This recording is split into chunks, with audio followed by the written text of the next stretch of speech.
தமிழ் சினிமாவுடைய ஆகச்சிறந்த ஒரு இயக்குனராக ஒரு காலத்துல இருந்தார். தம்பி அப்படிங்கிற படம் வரைக்கும். அதற்கு பிறகு சீமானுடைய வாழ்க்கை வந்து அப்படியே மாறி போயிருச்சு. அதற்கப்புறம் ஒரு அற்புதமான ஒரு அரசியல்வாதியா மாறினார். முதல்ல வந்து ஒரு அரசியல் மேடைகள்ல வந்து பேசிட்டு இருந்த ஒரு மனுஷன் திடீர்னு வந்து ஒரு அரசியல் கட்சியுடைய ஒருங்கிணைப்பாளரா மாறி, அதிலிருந்து இப்போ வந்து ஒரு இடத்த பிடிச்சிருக்காரு. இளைஞர் மத்தியில மிக அதிகமாக கவனிக்கப்படுகின்ற அரசியல்வாதிகள் மத்தியில சீமான் அண்ணனுக்கு ஒரு மிகப்பெரிய இடம் வந்து இருக்குது. மாற்று கருத்து இல்ல. முதல்ல ஆன்லைன் அப்படிங்கிற ஒரு ஊடகத்த வந்து ஒரு அரசியல் ஊடகமா மாத்த முடியும் அப்படிங்கிற விஷயத்த தமிழ்நாட்டு பெரிய பெரிய 70 வருஷமா இருக்கிற கட்சிகளுக்கு முன்னாடியே அத வந்து ஆரம்பிச்சது வந்து சீமான் அவர்கள் தான். அத மறுக்க முடியாது. அப்படி மறுத்தா, அவங்க வந்து விஷயம் தெரியல, பொய் சொல்றாங்கன்னு அர்த்தம். இல்ல ஏதாவது ஒரு இஸ்ட்டா இருப்பாங்க. பெரியாரிஸ்ட் அது இதுன்னு ஏதோ ஒரு ஆட்களா இருப்பாங்க. சரி ரைட் இருந்துக்கிட்டோம். இப்ப எதுக்கு இந்த வீடியோ போடுறோம்னா, கடந்த 1 வாரமாக சீமானுடைய ஒரு சில ஆடியோக்கள் வந்துட்டு இருந்துச்சு. அதே மாரி அந்த கூட ஒரு பையன் இருப்பாரு. அவர் பேர் என்னன்னா, சாட்டை துரைமுருகன் ஒருத்தர் இருப்பாரு. அப்புறம் காளியம்மா அப்படின்னு ஒரு அக்கா இருக்காங்க. அவங்கலாம் வந்து பத்தி ஒரு ஏதோ சில வார்த்தைகள் சொல்லியிருக்காரு அப்படிங்கிற மாரி ஆன்லைன்ல பரவுச்சு. நான் எதையுமே வந்து கிளிப்லாம் போட போறதில்ல. எதுக்கு நமக்கு? அதான் உங்களுக்கே தெரியும். நீங்க ஆன்லைன்ல தேடி பார்த்துருப்பீங்க. உங்களுக்கு அந்த அளவுக்கு உங்களுக்கு நேரம் இருக்கும். ஏன்னா இந்த வீடியோ பார்க்குற அளவுக்கு உங்களுக்கு நேரம் இருக்குன்னா, கண்டிப்பா அத தேடி பார்க்குற அளவுக்கு உங்களுக்கு நேரம் இருக்கும். அத கவனிச்சிருப்பீங்க. ஸோ சீமான் அண்ணன் கூட இருக்கிறவங்கள பத்தியே இவ்வளோ தூரம் வந்து பேசியிருக்காரு. தப்பான வார்த்தைகள் பயன்படுத்தியிருக்காரு. கோவத்த வந்து கொட்டியிருக்காரு அப்படின்னு பார்க்கும்போது, சீமான் அண்ணன் சொன்ன ஒரு வார்த்தை எனக்கு அதிகமா ஞாபகம் வருது. என்னன்னா, என்ன மாதிரி நல்லவன் உலகத்திலே கிடையாது. தமிழன் மாரி ஒரு நல்லவன் உலகத்திலே கிடையாது. தமிழன் மாதிரியான ஒரு உணர்வு ரீதியான மனிதன் உலகத்திலே கிடையாது. கண்டிப்பா சொல்றேன். உலகத்திலே தமிழனுக்கு இருக்கிற குணம் மாதிரி அற்புதமான குணங்கள் பல இனங்களுக்கு இருப்பதில்ல. அது மாற்று கருத்தே கிடையாது. தமிழன் வந்து உயிர் நேயம் உள்ளவன். அதெல்லாம் அற்புதமான ஒரு வார்த்தைகள். அதெல்லாம் சீமானுடைய மேடை பேச்சில இருந்து எனக்கு ரொம்ப புடிச்ச விஷயங்கள் அதெல்லாம். ஆனா, கூட இருக்கவங்கள சீமான் அண்ணன் ஹேண்டில் பண்ணியிருக்கிற விதம், அவர் சொன்னப்பட்ட வார்த்தைகள் எவ்வளோதான் நீங்க பெரிய ஆ நியாயம், தர்மம் எல்லாத்தையும் நம்ம பேசிட்டு இருந்தாலும், நம்ம என்ன வார்த்தைகள பிரயோகப்படுத்துறோமோ, அத பொறுத்து தான் நம்மளுடைய நியாய, தர்மம்லாம் எடுபடும். சீமான் அண்ணன் உபயோகப்படுத்தின வார்த்தைகள் வந்து சரியான விதத்தில வந்து இல்லை. அது அவர் மேல வந்து இப்ப தான் ஒரு விசிபிலிட்டி வந்துச்சு. இந்த எலக்ஷனுக்கு அப்புறமேட்டு பார்லிமெண்ட் எலக்ஷனுக்கு பிறகு ஓரளவுக்கு எல்லா இடங்கள்லயுமே அதாவது பார்லிமெண்ட் எலக்ஷன்ல வந்து நாம் தமிழர் கட்சி நெறைய இடங்கள்ல 1,00,000 ஓட்டுகளுக்கு மேல வாங்குனது அப்படிங்கும்போது, இளைஞர் மத்தியில நாம் தமிழர் கட்சிக்குன்னு ஒரு விசிபிலிட்டி இருக்கு. ஏன்னா பணம் கொடுக்காமல் சில இந்த அளவுக்கு ஓட்டு வாங்குறதுங்கிறது அவ்வளவு ஈஸியான விஷயம் கிடையாது. அத நோக்கி அவர் பயணப்பட்டுட்டு இருக்காரு அப்படின்னு சொல்லி போகும்போது, உடனே அவர் கூட இருக்கவங்கள பத்தியே சீமான் அண்ணனுக்கு இவ்வளவுதான் புரிதல் இருக்கா? இந்த மாரி தான் மனநிலையில இருக்காரா? அப்படிங்கிற மாரி ஒரு தாட் ப்ராசஸ்ல யோசிக்கும்போது ரொம்ப கஷ்டமா இருந்துச்சு. ஸோ இளைஞர்கள் வந்து எப்படி அவங்கள வந்து ரொம்ப கிரிப்பா ஃபாலோ பண்ண முடியும்? நம்ம இத வந்து எப்படி நியாயப்படுத்துறது? இத வந்து நியாயப்படுத்தினா இது எப்படி சரியான ஒரு ஆங்கிள் போகும்? இப்படி நெறைய கேள்விகள் நமக்குள்ள வருது. அ இளைஞர்கள கவர்ற எந்த ஒரு அரசியல்வாதியுமே அரசியல் விட்டு வைக்கிறதில்ல. அரசியல் இயக்கங்களோ, அவங்களுடைய ஐடி விங்கோ விட்டு வைக்காம இருக்கிறதுனா ஓகே. நீங்க செல்ஃபாவே தங்களுக்குள்ளேயே அந்த மாதிரி ஒரு புரிதல் இல்லாம இருக்கும்போது, எப்படி வந்து மக்கள் உங்கள புரிஞ்சுப்பாங்க? அவங்க அங்க ஒரு கலெக்ஷன் போடுறான், இங்க ஒரு கலெக்ஷன் போடுறான். அப்படி இப்படின்னு சீமான் அண்ணன் என்னென்னமோ ஆடியோல பேசியிருக்கிறாரு. கேட்கும்போது நமக்கே ரொம்ப ஆச்சரியமா இருக்கு. அதாவது ஒரு கட்சி தலைமை வந்து உங்ககிட்ட பேசுதுன்னா, அத ரெக்கார்ட் பண்ண வேண்டிய அவசியமே கிடையாது. போலீஸ் வந்து எனக்கு தெரியாம வந்து ரிலீஸ் பண்ணிட்டாங்க அப்படின்னு ஒருத்தர் சொல்றாப்ல. அவர் சொல்றாரு, "முதல்ல நீ எதுக்கு ரெக்கார்ட் பண்ண?"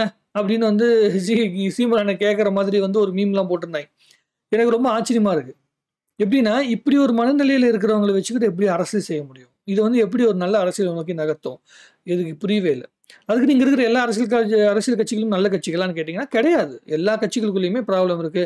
எந்த கட்சிக்குள்ள வந்து குற்றவியல் வழக்குல இல்லாதவன் வந்து அரசியல் கட்சிக்குள்ள நிக்க போறாங்க? கண்டிப்பா கிடையாது. கண்டிப்பா ஏதாவது எங்கேயோ இருப்பாய்ங்க. ஆனா, அவங்கள வந்து பார்த்தீங்கன்னா, மன்னிப்பு கடிதம் எழுதி வச்சுட்டு முதல்ல வந்து அவங்கள தற்காலிக நீக்கம்னு பண்ணுவாங்க. ஏதாவது தப்பு பண்ணிட்டா, அதுக்கப்புறமேட்டு மன்னிப்பு கடிதம் எழுதி குடுத்ததுக்கு அப்புறமேட்டு உள்ள கொண்டு வந்துறது. நம்முடைய அமைதிப்படை படத்துல சத்யராஜ் சார் வந்து மணிவண்ணன் சார் ஒரு இது பேசுவாரு. நம்ம கட்சியில வந்து பார்த்தீங்கன்னா, நீ வந்து என் கட்சிக்குள்ள வந்துரு மவனே! அதுக்கப்புறம் நான் தான் தலைவரு. நீ தான் துணை தலைவரு. ஒருத்தனுக்கு போஸ்டிங்கே குடுக்கக்கூடாது. கடைசி வரைக்கும் நம்பளே வாழ்ந்துட்டு இருக்கணும். எவனோ ஒருத்தன் வந்து பிரச்சனை பண்ணான்னா, உஷ் இல்லைன்னா இஸ். நம்ம தமிழ்நாட்டு அரசியலே அவ்வளோதான். உஸ்ஸு, இஸ்ஸு அதோட முடிஞ்சு போச்சு அப்படிங்கிற மாதிரி, இங்க எல்லாமே எப்படின்னா, ஒரு மன்னிப்பு கடிதத்தில முடிஞ்சு போயிருது. அத தாண்டி என்ன ஆங்கில்ல கொண்டு போகுதுன்னா, மக்களுடைய மறதி அப்படிங்கிற அற்புதமான ஒரு வியாதி மக்களுக்கு இருக்கு. அது வந்து பெர்மனன்ட்டான ஒரு வியாதி. அந்த வியாதி இருக்க வரைக்கும் எல்லாத்தையும் மறந்துற முடியும். சீமான் அண்ணன் மேல இருக்கிற தவறான விஷயத்தலாம் நம்ம கொஞ்சம் மன்னிச்சு அப்படியே கொஞ்சம் தவறான விஷயங்கள் அவர் வந்து வார்த்தைகள் விடுறதெல்லாம் நம்ம மறந்துட்டு அதுக்கப்புறமேட்டு அவருக்கு ஓட்டு போடுறதுக்கு தயாராகும்னு வைங்களேன். அதுதான் அரசியலுடைய சூழ்நிலை. வேற மாற்று கருத்து கிடையாது. ஆனா, இப்ப கிடைச்ச ஒரு அழகான ஒரு விசிபிலிட்டி வந்து ஏன் இப்படி உடைக்கப்பட்டுச்சு அப்படிங்கிறது எனக்கு புரியல. எந்த இளைஞர்கள் சக்தியுமே வந்து சீமா அடுத்த ஜெனரேஷனுக்கு நகர்த்தக்கூடாது. சீமான் அண்ணன் மேல மட்டும் கிடையாது. இப்ப அண்ணாமலை அவர்களும் இளைஞர் தான். அவரும் உள்ள வந்திருக்காரு. அவரு பக்கமும் போக விடாம தடுக்குறாங்க. ஸோ, இங்க இந்த திராவிட சித்தாந்தம் பேசுகின்ற கட்சிகள் மட்டும் தான் இருக்கணும் அப்படிங்கிறத எழுதி வைக்கப்படாத ஒரு விதியாக இருக்குது. அதே மாதிரி இன்னொரு விஷயம் என்ன நான் ரொம்ப நோட் பண்ணேன்னா, மாற்றம் அப்படிங்கிறத வந்து மக்களே விரும்பினாலும் அரசியல்வாதிகள் விரும்புறதில்ல அப்படிங்கிறது தெளிவா புரியுது. ஏன்னா, அரசியல்வாதிகளுக்கு அரசியல் அப்படிங்கிறது தொழில். உண்மையா அரசியலுங்கிறது வந்து ஒரு சேவை. ஆனா, அத தொழிலா அவங்க மாத்திட்டாங்க. அந்த தொழிலுக்கு அவங்க பழகிட்டாங்க. அவங்களுக்கு அரசியல விட்டா எதுவுமே தெரியாது. அவங்களால வந்து சுத்தி 4 பேர் இல்லாம நடந்தே போக முடியாது. நடந்தே போகணும். அது எதுக்குன்னா, அவங்கள வந்து 4 பேர் பில்டப் பண்ணிக்கிட்டே இருக்கிற அந்த மனநிலைக்குள்ளேயே வாழ்ந்து பழகிட்டாங்க. நம்ம வந்து என்ன ஒரு வாழ்க்கை வாழ்ந்துட்டு இருக்கிறோம். நம்ம தனியா இருந்தாலும் நம்மளுடைய ஃபேமிலி மட்டும் வச்சுக்கிட்டு வாழ்ந்துட்டு இருக்க ஒரு வாழ்க்கை வாழ்றோம். அவங்க அப்படி கிடையாது. ஒரு 10 ஃபேமிலிக்கு வந்து நான் சோறு போடணும். அது வந்து மக்கள்ட்ட கொள்ளடிச்ச பணமா இருக்கலாம். இல்ல வந்து கந்து வட்டி பண்ண பணமா இருக்கலாம். இல்ல வந்து கட்ட பஞ்சாயத்து பண்ண பணமா இருக்கலாம். எப்படி வேணா இருக்கலாம். ஆனா வந்து ஒரு என்ன சொல்றது, ஒரு ஏரியால மாஸா இருக்கணும். பணம் சம்பாதிச்சு ஒரு புகழ் வந்ததுக்கு அப்புறமேட்டு சொத்தெல்லாம் சேர்த்ததுக்கு அப்புறமேட்டு அடுத்து பதவி ஆசை வரும். பதவி ஆசை வந்தோனே அரசியலுக்குள்ள வந்துடுறாங்க. அப்படி எல்லா மக்கள்கிட்ட அடிச்சு புடுங்கின காசு அது இதுன்னு அந்த மாரி பணத்த சம்பாதிச்சுட்டு வந்து அரசியலுக்குள்ள உட்கார்றவன் என்ன மனநிலையில வருவான்? சேவை பண்ற மனநிலையிலேயே வருவான். கொஞ்சம் சேவை பண்ணுவான். அவனுக்கு மீதி எல்லா தேவையும் பூர்த்தி பண்ணிருவான். அவ்வளோதான். இருக்கிற காச காப்பாத்த தான் முக்காவாசி பேர் அரசியலுக்குள்ள வந்திருக்காங்க அப்படிங்கிறத எல்லாரும் சொல்றாங்க. நான் மட்டும் இல்ல, மக்களே சொல்றாங்க. அந்த மாரி ஒரு சூழ்நிலைக்குள்ள சீமான் அண்ணனும் அரசியலுக்குள்ள வந்து ஆரம்பத்துல அவர் பேசிய வார்த்தைகள், அவர் மொதல்ல வந்து இந்த பிளாக் கலர் ட்ரெஸ்ஸ போட்டுட்டு அவர் சுத்திட்டு இருந்த லுக்குக்கும், இப்ப அவர் இருக்கிற லுக்குக்கும், இப்ப வந்து அவர் வீட்ல வந்து அவரு என்ன சொல்றது, நாட்டு நாய் தான் வளர்த்தணும்னு சொல்லிட்டு வீட்ல ஒரு நாயும், அதுக்கப்புறமேட்டு வேற நாய் வளர்த்துறாரு அப்படி இப்படின்னு நெறைய சொல்றாங்க. அது ஒரு பக்கமா இருக்கட்டும். என் பையனும் வந்து பார்த்தீங்கன்னா, அரசியலுக்குள்ள வருவான் அப்படின்னு சொல்றதா இருக்கட்டும். அவருடைய மச்சானுக்கு போஸ்டிங் குடுக்குறதா இருக்கட்டும். இப்படி நெறைய விஷயங்கள் வந்து தன்னுடைய குடும்பத்துக்குள்ளேயே அவர் பண்ணும்போது, இப்ப மத்தவங்கள கேட்கிற உரிமைய வந்து அவர் இழந்துர்றாருல்ல. எல்லாரும் அப்படி வந்துடுறாங்களே. இப்ப அண்ணாமலை அவர்கள் அரசியலுக்குள்ள வந்திருக்காருன்னா, அடுத்த பதவி அவரோட பையனுக்கு தான் அப்படிங்கிற மாரி, இல்ல அவரோட பையனுக்கோ, பொண்ணுக்கோ தான் அடுத்த பதவின்னு சொன்னாருன்னா எப்படி இருக்குமோ, அந்த மாரி தானே இதுவும். அப்ப ஏற்கனவே இருக்கிற கட்சிகளுக்கும் உங்களுக்கும் பெரிய வித்தியாசமே இல்லல்ல. அப்புறம் என் பையன் என்ன பண்ணுவான்? என் பையனுக்கு வந்து நான் வந்து என் கட்சியில இருக்கிறதுக்கு உடன்பாடு இல்லையானே. கட்சியில இருக்கலாம் தப்பு கிடையாது. எதுக்கு தலைவர் பதவி குடுக்கணும்? நீங்க தலைவர் பதவி நோக்கி தானே எல்லாருமே நகர்த்துறாங்க. அப்படி கொண்டு போகக்கூடாதுல்ல. இப்போ திமுக அப்படிங்கிற ஒரு கட்சி இருக்கு. அந்த கட்சிய ஆரம்பிச்சது வந்து நம்முடைய அண்ணா அவர்கள் தான். அண்ணாவோட ஃபேமிலி அந்த கட்சிக்குள்ள இருக்கா? அப்ப அவரு தான் கடைசியா எனக்கு தெரிஞ்ச வரைக்கும் உண்மையான ஆ திராவிட அரசியல பேசிட்டு போன மனுஷன். அதனால தான் அண்ணாவ இந்த வரைக்கும் மதிக்கிறாங்க. என்னதான் வந்து அவரு எல்லாத்தையும் பெரியார் விமர்சனம் பண்ணி அது இதுன்னு பண்ணிட்டு இருந்திருந்தாலும் அந்த காலத்துல, அண்ணா அவர்கள ஏன் இன்னும் மதிக்கிறாங்கன்னா, உண்மையாகவே அழுத்தமாக ஒரு அரசியல் தலைவராக, ஒரு திராவிட அரசியல் தலைவராக இருந்து தன்னுடைய குடும்பத்திற்குன்னு எதையுமே எடுத்துக்கிட்டு போகாத ஒரு மனிதனாக அவர் இருந்தனால தானே இப்படி உட்கார்ந்துட்டு இருக்காய்ங்க. அவருடைய சொந்தத்துல இருக்க யாரோ 1, 2 பேர் இருக்கலாமே தவிர, அண்ணாவுடைய அடிப்படையான அவருடைய ரத்த சம்மந்தப்பட்ட யாருமே அரசியலுக்குள்ள இல்லையே. வேற அடுத்தவங்க தானே டேக் ஓவர் பண்ணியிருக்கிறாங்க. அப்படி ஒரு சூழ்நிலையும் இல்லையே. அவங்க அப்புறம் அடுத்த பிளட் ஜெனரேஷன வந்து வளர்த்துட்டு இருக்காங்கன்னு வைங்களேன். அது அடுத்த பக்கம். பட் ஆனா, அந்த கட்சி தலைவரா வந்தவன் வந்து பார்த்தீங்கன்னா, அப்படி பண்ணலையே. ஏன் இங்க மட்டும் அப்படி நடக்குது? அப்போ திராவிட சித்தாந்தத்த நோக்கி தான் சீமான் இன்னும் பயணிச்சுட்டு இருக்காராங்கிற கேள்வி வரும்ல. அப்ப கூட இருக்கிற இளைஞர்கள் வந்து கன்ஃப்யூஸ் ஆவாங்கல்ல.